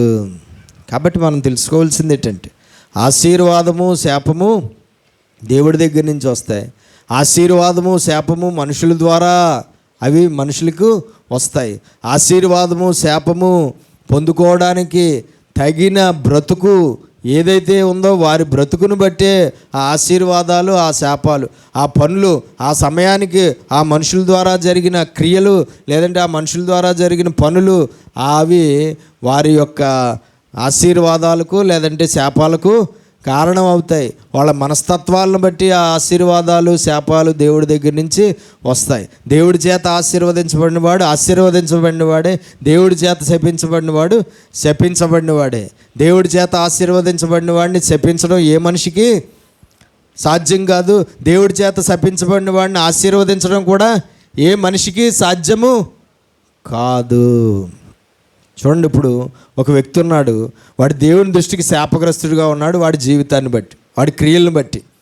కానీ నాకులాంటి సేవకుడు ఉన్నాడు, వాడు ఆ ప్రార్థన చేసినప్పుడల్లా వాడిని ఆశీర్వదిస్తున్నాడు. కానీ దేవుడి దృష్టికి వాడి జీవితాన్ని బట్టి శాపగ్రస్తుడు. కానీ నేనేం చేస్తున్నాను? అనేక సందర్భాల్లో నేను ఆశీర్వాదాలు పలుకుతున్నాను. ఆశీర్వాదాలు రావాలని వస్తాయా? ఆ వ్యక్తి ఉన్నాడు, ఆ వ్యక్తి తల్లి తండ్రి ఆ వ్యక్తి ఆశీర్వదిస్తున్నారు, వస్తాయా? ఆ వ్యక్తి బంధువులు పెద్దలు ఉన్నారు, వాళ్ళు ఆశీర్వదిస్తున్నారు రకరకాల సందర్భాల్లో, వస్తాయా? రావు. ఎందుకంటే మనుషుల దగ్గర నుంచి ఏమీ రావు. ఏ వచ్చినా ఎక్కడి నుంచి వస్తాయి? దేనికి యోగ్యుడో అవే వారికి దొరుకుతాయి. మన బ్రతుకులో మనం దేనికి పాత్రులంగా ఉన్నామో అవే మనకు దొరుకుతాయి. మనం ఇష్టపడినా ఇష్టపడకపోయినా, వద్దనుకున్నా కాదనుకున్నా, కావాలనుకున్నా, దేనికి ఆ సమయానికి పాత్రలు అవుతామో అవే దొరుకుతాయి. ఆశీర్వాదాన్ని శాపాన్ని మీ ముందుంచాను. ఆశీర్వాదం దొరికేలాగా మీరు జీవిస్తే మీరు ఆశీర్వాదాలు పొందుతారు, శాపం వచ్చేలాగా మీరు జీవిస్తే శాపం పొందుతారు అన్నాడు అక్కడ. అవునా? కాబట్టి మనం తెలుసుకోవాల్సింది ఏంటంటే, అయితే ఇక్కడ యాకోబు ద్వారా జరిగింది ఏంటంటే, అతడు ఆల్రెడీ దేవుడి దృష్టిలో దేవుడి చేత ఆశీర్వదించబడినవాడు. కానీ అనవసరంగా అజ్ఞానంతో దేవుని ఆశీర్వాదాలు, తండ్రి ద్వారా లభించే ఆశీర్వాదాలు పొందుకోవడం కోసం కొంచెం రాజకీయం జరిగింది. ఆ రాజకీయానికి తగిన మూల్యము యాకోబు అనుభవించవలసి వచ్చింది. లేకపోతే మాంగారు చేతుల్లో మోసపోయి 21 సంవత్సరాలు అతడు ఆ మాంగారికి బానిసగా ఉండవలసిన అవసరం యాకోబు లైఫ్లో ఉండకపోవును. కానీ కొని తెచ్చుకున్నాడు ఈ తప్పు ద్వారా, ఈ అపరాధం ద్వారా. ఈ అపరాధం యాకోబు చేయడానికి కారణం ఎవరు? తల్లి తండ్రి కూడా. వాళ్ళిద్దరూ బాగానే పోయారు ముసలోళ్ళు అయ్యాక. కానీ వీళ్ళిద్దరూ ఎన్ని సంవత్సరాల వరకు ఆ పగ చల్లారలేదు. చూసారా? దేవునికి స్తోత్రం కలుగునుగా. కన్నవాళ్లే కన్నపిల్లల మధ్యలో బంధాలను తెంచేస్తూ ఉంటారు. ఎవరండి? కన్నవాళ్లే వాళ్ళ పిల్లల కుటుంబాల్లో, వాళ్ళ పిల్లల జీవితాల్లో బంధాలు, వాళ్ళకి వీళ్ళకి బంధాలు కొనసాగకుండా కట్ అయిపోవడానికి కారకులుగా ఎవరుంటారు? కన్నవాళ్లే ఉంటున్నారు ఎంతోమంది. అది ఎట్టి పరిస్థితుల్లోనూ ఏ కుటుంబంలోనూ జరగకూడదు. అది మంచిది కాదు. దేవుడు పైనుంచి ప్రతిదీ చూసి ఎవరికి రావాల్సిన జీతాన్ని వారికి పంపిస్తాడు అన్న సంగతి మర్చిపోవద్దు. మోసాలు మనకి తగవు. దేనికోసమైనా సరే మోసం మంచిది కాదు, అబద్ధం మంచిది కాదు, అన్యాయం మంచిది కాదు, స్వార్థం మంచిది కాదు, స్వలాభం మంచిది కాదు, దుర్లాభం మంచిది కాదు. దేవుడి దృష్టికి ఏది మంచిదో అదే మనం చేస్తే దేవుని ఆశీర్వాదాలు పొందుకుంటాం, దేవుని పరలోకానికి వారసులవుతాం. భూ సంబంధమైన వాటి కోసం మనం మోసగాళ్ళుగా, స్వార్థపరులుగా, అన్యాయస్తులుగా, అక్రమార్కులుగా మారిపోతే దాని ప్రతిఫలం మనము అనుభవించక తప్పదు. దాని ప్రతిఫలాన్ని అనుభవించక తప్పదు. ఏది విత్తుతామో అదే కోస్తాము. ఏ మోసం నువ్వు ఎదుటివాడికి చేసావో నువ్వు ఇంకొకటి చేతిలో మోసపోయేలాగా దేవుడు చేస్తాడు. మనం చేసిన దాన్ని మన నెత్తి మీదకే తెచ్చి పెడతానని ఆయన చెప్తున్నాడు. కాబట్టి మనం చాలా జ్ఞానంగా అడుగులు వేయాలి. ప్రతి విషయంలోనూ ఎంతో జాగ్రత్తగా మనము జీవించాలి. ఈ లోకంలో ఉన్నంతకాలము అటు జీవితాన్ని మనం జీవిద్దాం. అటు దీవెన ఆశీర్వాదం దేవుడు మనకు దయచేయునుగాక. ప్రార్థన చేసుకుందాం. పరిశుద్ధుడా, ప్రేమ కలిగిన మా ప్రియ పరలోకపు తండ్రి, నీకు వందనాలు అయ్యా. ఇదిగో ఇంతవరకు విన్న వాక్యాన్ని ప్రభువా మేము గ్రహించుకోవడానికి మాకు సహాయం చేయి. విన్న వాక్యాన్ని దేవా తండ్రి విని విడిచిపెట్టేవారుగా ఉండి మమ్మల్ని మేము మోసం చేసుకోకుండా విన్న వాక్యాన్ని అనుసరించి జీవించి ఫలించుటకు మాకు సహాయం చేయి. విన్న వాక్యాన్ని అనుసరించి జీవించి వర్ధిల్లుటకు సహాయం చేయి. వాక్యం ద్వారా నేర్చుకోవాల్సిన సత్యాలు, వాక్యం ద్వారా నేర్చుకోవాల్సిన విషయాలు ఎప్పటికప్పుడు నేర్చుకుంటూ ఆ విషయాలను వెంటనే మా జీవితానికి అన్వయించుకుని ఆ నేర్చుకున్న జ్ఞానాన్ని, ఆ నేర్చుకున్న సత్యాలను, ఆ నేర్చుకున్నటువంటి లేఖనాల సారాంశాన్ని మేము మా క్రియల్లో వెంటనే మేము దేవాదైనా చూపించుటకు మాకు సహాయించి, క్రియారూపకమైన విశ్వాసంతో, క్రియారూపకమైన భక్తితో, క్రియారూపకమైనటువంటి బ్రతుకుతో మేము నీ ఆశీర్వాదాలకు వారసులవి ఫలించుటకు సహాయం చేతండి అయ్యా. ఇదిగో ప్రభువానైనా మేము నీ చిత్తంలో ఏ స్థానాన్ని కలిగి ఉన్నామో మేము తెలుసుకోవాల్సిన అవసరం ఉన్నది.